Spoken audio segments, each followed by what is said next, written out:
আসসালামু আলাইকুম দর্শক, আমন্ত্রণ জানাচ্ছি চ্যানেল আই সংবাদে। পুরো সংবাদ জুড়ে আপনাদের সাথে আছি আমি মৃত্তিকা মুস্তাফা। বিস্তারিত সংবাদে শুরুতেই জানিয়ে দিচ্ছি সুপার ফ্রেশ ফর্টিফাইড সয়াবিন তেল। সংবাদ শিরোনামগুলো। সহিংসতায় নিহত পরিবারের সদস্যদের মাঝে প্রধানমন্ত্রীর আর্থিক সহায়তা প্রদান, স্বজন হারানোর সান্ত্বনা দেওয়ার ভাষা নেই মন্তব্য।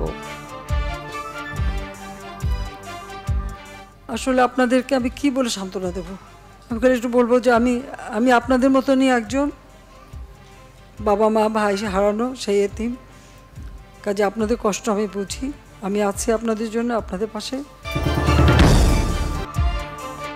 এবং কোটা সহিংসতা ইন্টারনেট বন্ধ থাকায় অনলাইন উদ্যোক্তারা ক্ষতিগ্রস্ত, বিকল্প ব্যবস্থা রাখার দাবি উদ্যোক্তাদের। শিকার সহ নানা অব্যবস্থাপনায় শতাব্দী জুড়ে কমেছে বাঘের সংখ্যা, সংরক্ষণ ও সংখ্যা বৃদ্ধিতে সম্প্রতি নেওয়া হয়েছে নানা উদ্যোগ।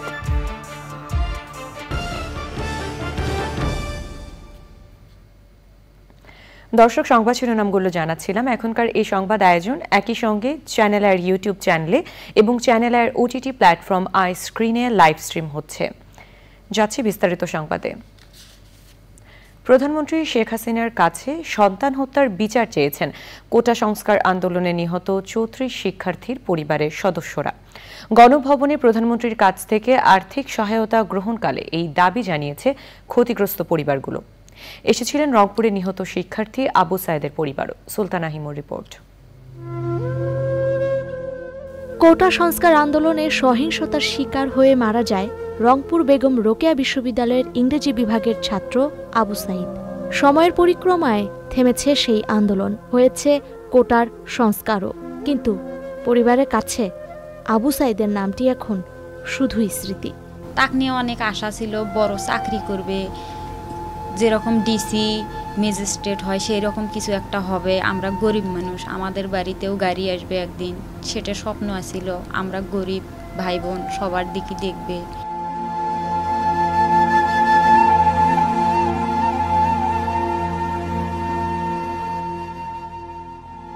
আন্দোলন চলাকালে নিহত 34 শিক্ষার্থীর পরিবারকে আর্থিক সহায়তা প্রদান করেছেন প্রধানমন্ত্রী শেখ হাসিনা। সেখানেও আবু সাইদের পরিবার জানিয়ে এসেছেন বিচারের দাবি।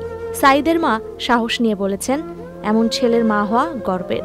প্রধানমন্ত্রীর আশ্বাস পেয়ে সুষ্ঠু বিচারের প্রত্যাশায় সাইদের পরিবার। উনি আশ্বাস দিছে যে তোমার ভাই যারা মারছে এটা ভালোভাবে যাচাই বাছাই করেই আমরা এটার সঠিক তদন্ত করেই তারও বিচার করব। পড়তে পারছে, বৃত্তি পাচ্ছে, তাও করছে, ছেলেঘর পর লেখাপড়া করছে, ছোট ছেলেঘর অঙ্কে করে করে বড় হয়েছে, লেখাপড়া শিখছে। ডিপার্টমেন্ট পাইলেও আর চাকরি করবার লোক আছে এখন?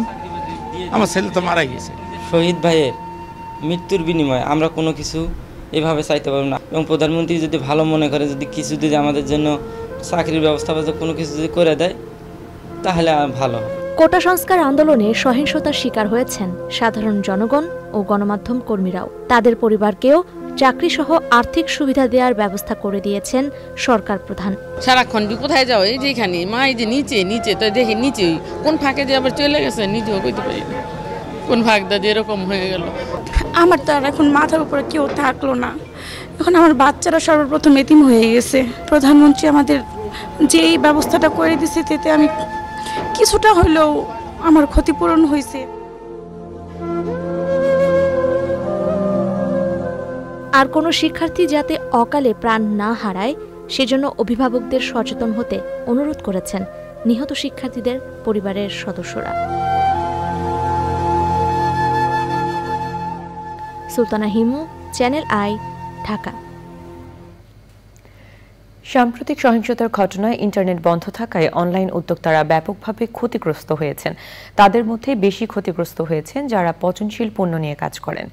দেশের কোনো দুর্যোগে ইন্টারনেট বন্ধ করলে অনলাইন উদ্যোক্তাদের জন্য একটি বিকল্প ব্যবস্থা রাখার দাবি করেছেন উদ্যোক্তারা।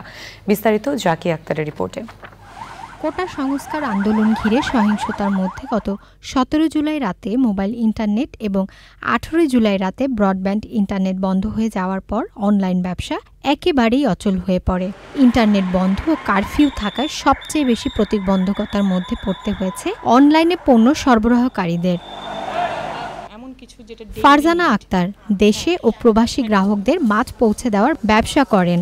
পুরো ব্যবসা অনলাইন কেন্দ্রিক। তিনি বলেন, ইন্টারনেট বন্ধ হয়ে যাওয়া এবং কারফিউর কারণে একদিনে তার ক্ষতি হয়েছে 4 লাখ টাকা। এই ক্ষতিটা তো আছে, ইন্টারনেট বন্ধ হলে যেটা হয় যারা কমার্স তাদের মূলত ক্ষতিটা সবচেয়ে বেশি। আমরা হয়তো কিছুটা রিকভার করতে পেরেছি যখন ইন্টারনেটটা ব্রডব্যান্ডটা চালু হয়, কারণ আমাদের নিজস্ব ওয়েবসাইট আছে। উদ্যোক্তাদের অবশ্যই ডিজাস্টার ম্যানেজমেন্ট বা যে কোনো ঝুঁকি সময়গুলো যাতে তারা রিকভার করতে পারে ওই সময়ের জন্য আলাদা ফান্ড রাখা উচিত। ডেলিভারির পরিধি কমিয়ে গত 22 জুলাই থেকে মোবাইল ফোনে গ্রাহকদের কাছ থেকে অর্ডার নিয়ে ক্যাটারিং ব্যবসা চালাচ্ছেন এনস কিচেনের ফাতেমা আবেদিন নাজলা।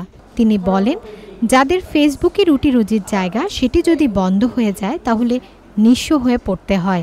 1% সেলও আমাদের হয় না। 6 দিনে আমার 3 থেকে 4 লাখ টাকার ক্ষতি হয়েছে। মানে 3 থেকে 4 লাখ টাকা আমি বিক্রি করতে পারি নাই, যেটা আমার বিক্রি করার কথা ছিল।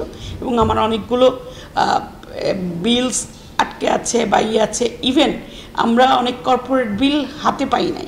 2 বছর ধরে ক্যাটারিং সার্ভিস চালু হলেও এই আন্দোলনের কারণে বিশাল ক্ষতির মুখে পড়েছেন এই উদ্যোক্তা। বড় অর্ডার যদি বাদও দেই 3 লাখ 4 লাখ, এর মধ্যে তো আমার কয়েকটা জায়গায় কমিউনিকেশন ওরকমই ছিল, কথা ওরকমই ছিল, যেহেতু আমরা সদ্য মার্কেটিংয়ে আমরা শুরু করেছি। এই ক্রান্তিকাল তবেই আমরা উচ্চাতে পারবো যদি সরকার আমাদের আবার একটা ঋণ দিয়ে, আমরা একটা পূর্বের ঋণ শোধ করতে পারিনি, কিন্তু আবার একটা ঋণ দিয়ে যদি আমাদেরকে সহযোগিতা করেন। ক্ষতি পুষিয়ে নিতে ঋণ দিয়ে সহযোগিতার আহ্বান জানিয়েছেন উদ্যোক্তারা। Zakia Akhtar, Channel I, Dhaka.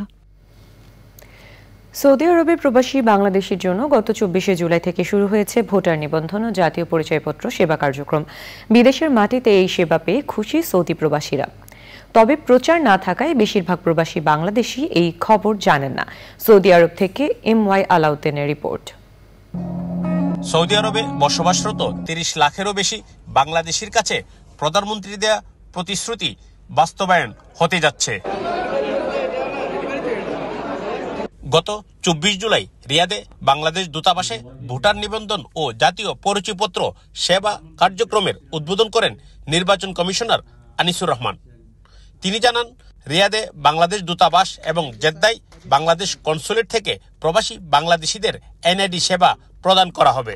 প্রবাসী জনগোষ্ঠী তাদের দেশে যখন যায় ছুটিতে বা করে, তখন তারা অল্প সময়ের জন্য যায় এবং সে সময়টা তারা তাদের পারিবারিক কাজে ব্যস্ত থাকে। পাশাপাশি এমন একটা সময় আসে 1 দিন 2 দিন 5 দিন আগে ছুটি শেষ হওয়ার তখন যায়, তখন এটা পুরোটা সম্পন্ন করতে পারে না। আর সবচেয়ে বড় সমস্যা হলো যে এখন প্রায় 183টা সেবা এই জাতীয় পরিচয়পত্র ছাড়া হয় না।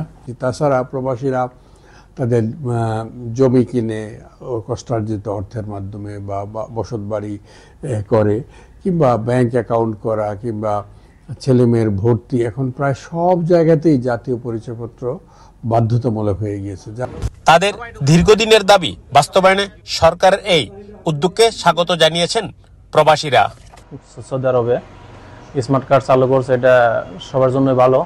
আমরা তো ছুটিতে যাই, কেউ 15 দিন, কেউ 1 মাস। শর্ট টাইমের জন্য দেশে গেলে আমাদের নির্বাচন অফিসে যাওয়া, স্মার্ট কার্ড বানানো সময় হয় না আমাদের। সৌদি প্রবাসীদের দীর্ঘদিনের দাবি পূরণ করতে যাচ্ছে বাংলাদেশ সরকার।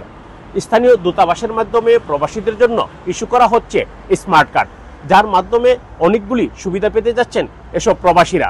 তবে ব্যাপক প্রচারণা না থাকার কারণে অনেকেই জানে না স্মার্ট কার্ড প্রদান করছে বাংলাদেশ সরকার। সৌদি আরবের জেদ্দা থেকে MY আলাউদ্দিন, চ্যানেল আই।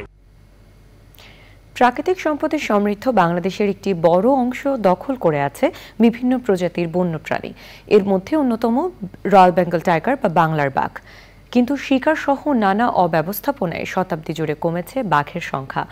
বাঘ সংরক্ষণ ও সংখ্যা বৃদ্ধিতে সাম্প্রতিক বছরগুলোতে নেওয়া হয়েছে নানা উদ্যোগ। আন্তর্জাতিক বাঘ দিবস নিয়ে দেখুন সাবরিনা হাসানের ডেস্ক রিপোর্ট।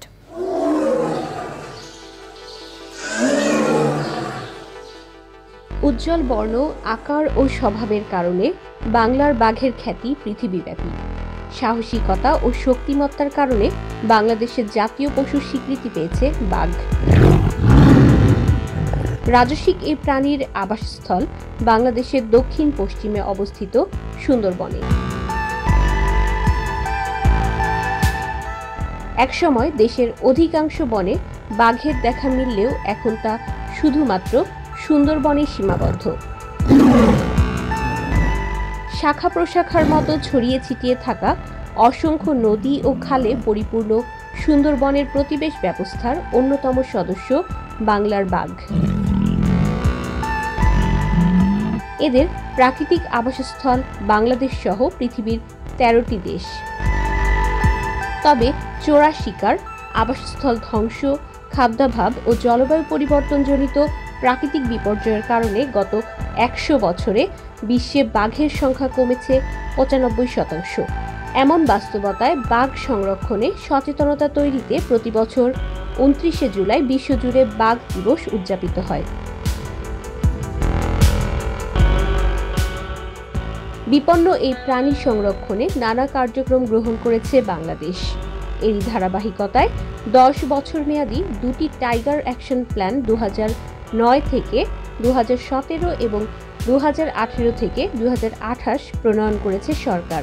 বন বিভাগের পাশাপাশি স্থানীয় ও আন্তর্জাতিক সংস্থার যৌথ উদ্যোগে চলছে বিভিন্ন গবেষণা প্রকল্প। বাঘের নিরাপত্তা নিশ্চিতে সুন্দরবনে চালু হয়েছে স্মার্ট পেট্রোলিং। বিশেষ ক্যামেরা ট্র্যাপ পদ্ধতিতে নিয়মিত পরিচালিত হচ্ছে বাঘ শুমারি। এই পদ্ধতিতে 2018 সালে বাংলাদেশে বাঘের সংখ্যা গণনা করা হয় 114টি।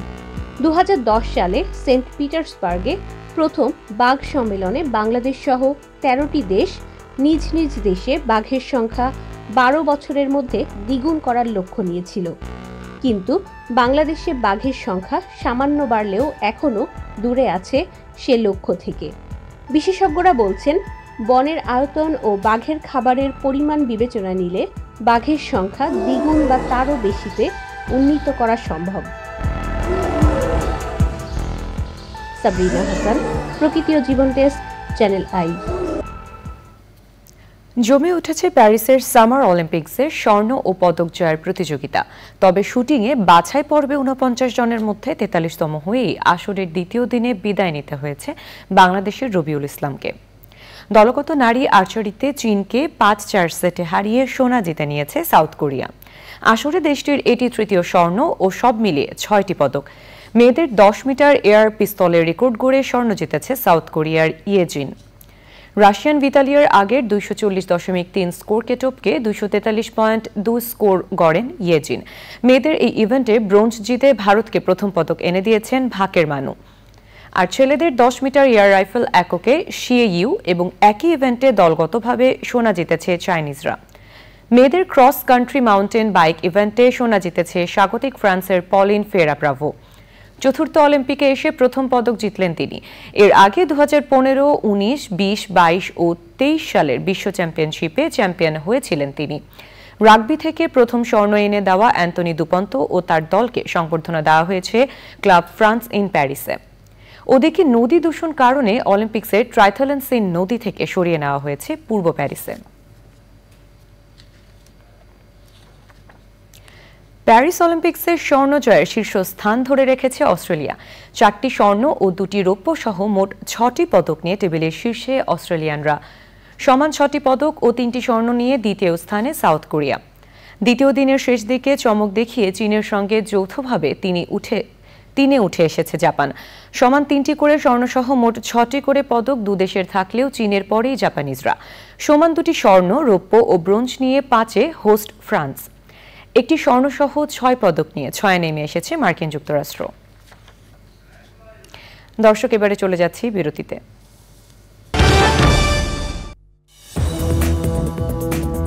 দর্শক, ফিরে এলাম বিরতির পর। 51 বছরে পদার্পণ করেছে ঢাকা থিয়েটার। 1973 সালে মৌলিক নাটক মঞ্চায়নের মধ্য দিয়ে বাংলা নাটকের মুক্তি, এই স্লোগানে যাত্রা করেছিল দেশের অন্যতম সেরা নাট্যদলটি। ঢাকা থিয়েটারের পরিচালক নাসির উদ্দিন ইউসুফ বলেছেন, শত প্রতিকূলতা পেরিয়ে মৌলবাদ ও সাম্প্রদায়িকতার বিরুদ্ধে তাদের সামাজিক ও সাংস্কৃতিক সংগ্রাম অব্যাহত থাকবে। রিয়াজ ইসলামের রিপোর্ট। 1971 সালের মহান মুক্তিযুদ্ধ ফেরত কয়েকজন তরুণ মিলে 1973 সালের 29 জুলাই প্রতিষ্ঠা করেছিলেন ঢাকা থিয়েটার। সময়ের হাত ধরে এটি এখন দেশের অন্যতম প্রধান নাট্যদল। দেশের বাইরেও নাটক মঞ্চায়ন করে প্রশংসা কুড়িয়েছে ঢাকা থিয়েটার। অনেক তারকা অভিনেতা নির্দেশক উপহার দিয়েছে ঢাকা থিয়েটার, যাদের হাত ধরে দেশের সংস্কৃতি চর্চা বিকশিত হয়েছে। ঢাকা থিয়েটার নিয়ে স্মৃতিচারণ করেন এর পুরোধা ব্যক্তিত্ব নাসিরউদ্দিন ইউসুফ। আমরা যারা প্রতিষ্ঠা করেছিলাম দলটা, ধরো সেলিম আল দ্বীন, রাইসুল ইসলাম আসাদ, পীযূষ বন্দ্যোপাধ্যায়, আল মনসুর, হাবিবুল হাসান, তারপরে প্রিসিলা পারভিন প্রথমে অভিনয় করেছিল, তারপরে বাসন্তী গোমেজ, সুজা আহমেদ, সালাউদ্দিন জাকি, শফিকুর রহমান, মোকাররম হোসেন, লিনু বিল্লা, দিনু বিল্লা, এরা সবাই। সেলিমের সে অসাধারণ লেখা এবং জামিলের সময় সুন্দর সেট ডিজাইন, আমার নির্দেশনা, কিন্তু সবার অভিনয় সব মিলে কীর্তনখোলা ঢাকা এবং পরবর্তীতে কলকাতায় ব্যাপক সারা জায়গায়। দেশের সার্বিক পরিস্থিতির কারণে জন্মদিনের বেশ কিছু অনুষ্ঠান স্থগিত করেছে নাট্যদলটি। এই ঢাকা থিয়েটারের 50 বছর আজকে পূর্তি হচ্ছে, আমরা কোনো অনুষ্ঠান করতে পারছি না। আমাদের 18ই আগস্ট সেলিম আল দ্বীনের 75 বছর হবে। আমরা প্রস্তুতি নিয়েছিলাম 6টি নাটক করে আমরা বড় আকারে আয়োজন করব, কিন্তু সেটিও সম্ভব না। 6টি নাটক করার জন্য যে 3 মাসের মতো মহড়া দরকার ছিল, তার মধ্যে 1.5 মাস করার পরে দেশে ভয়াবহ গোলযোগ শুরু হলো। দেশের বর্তমান পরিস্থিতিতে আমরা খুবই দুঃখের সাথে জানাচ্ছি যে আমাদের কোনো কিছু করাই সম্ভব হচ্ছে না। তরুণ প্রজন্মকে মুক্তিযুদ্ধের চেতনায় নাট্যচর্চার পরামর্শ দেন তিনি। রিয়াজ ইসলাম, চ্যানেল আই, ঢাকা। এবারে কৃষি সংবাদ।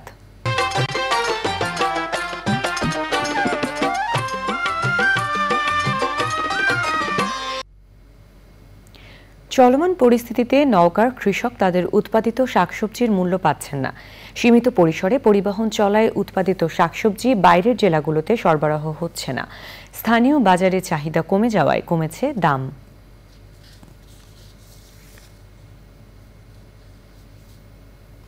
এখন দেখবেন প্রকৃতি সংবাদ।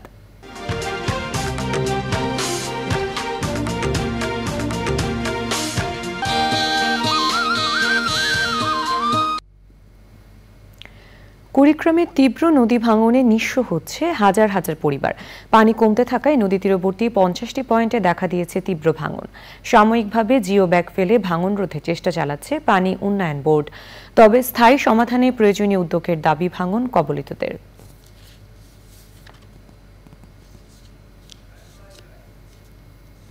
এবারে খেলার খবর।